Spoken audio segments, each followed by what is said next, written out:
Hi, this is Christina, and in this video I would like to talk about getting triggered into the fear of childbirth and when and how to recognize the triggers so that you can bring your presence and take an extra breath when you need it most instead of making decisions out of anxiousness and panic and of course stepping into the experience and following the vision that you have for your childbirth, and especially if your vision is to give birth as naturally as possible with as few interventions or no interventions at all if possible for you and your experience. So the number one time and place when we get triggered into the fear and anxiousness about childbirth is when we hear other people's stories. Our mothers, our cousins, our sisters and friends, oh how many women have given birth in this world. And all of a sudden, every time we hear a story, we hear ourselves thinking or feeling a particular way. So if you hear about other people's stories, and you might find yourself tensing up about it as your experience is coming up, and it's only natural because there is so much of what we don't know, and we don't know what to expect exactly, and even if it's not our first time. So it's important to recognize these triggers and recognize these times and places so that you calm the F down right there and then. You are your own guide in the experience of childbirth. It is your birth, no matter if you are at the best hospital, in the best facility with the best doctors. It is still your party. And I know they say things like if you want to live your own birth is when it means you are going to soon meet your baby, and the point is that you cannot live your own birth. So here's another one where you might get triggered. And it is when we arrive at the hospital. All of a sudden, the walls are white, the lights are bright. We are asked to be wearing a gown, maybe being connected to devices and things, and it could be very uncomfortable. So it is important to recognize that if that's a point of trigger, that's when you need to relax, that's when you need to find your center, take extra breaths, and make it comfortable. Ask them to dim the light,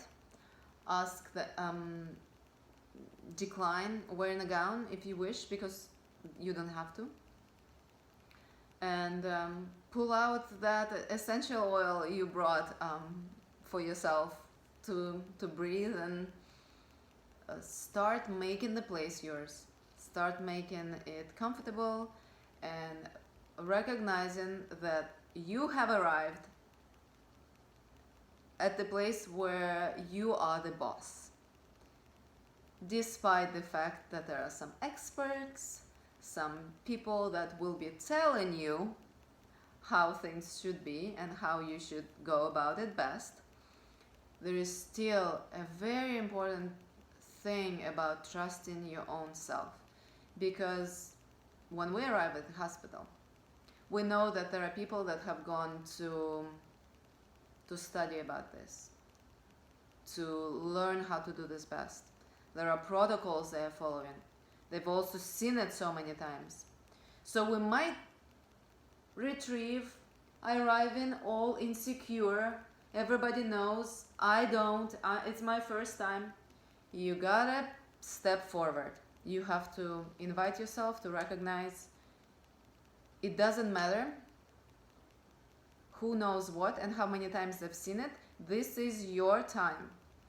And the one thing that I have personally experienced with the doctors is that they may perceive you as well as a person who doesn't know better, and they because they have the confidence, they show up to your birth feeling confident.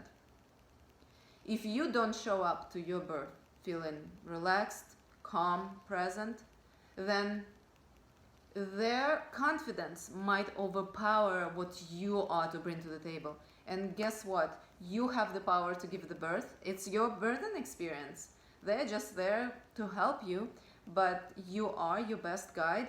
And when you're calm and centered, you know how to ask for the best support from yourself as well as from others.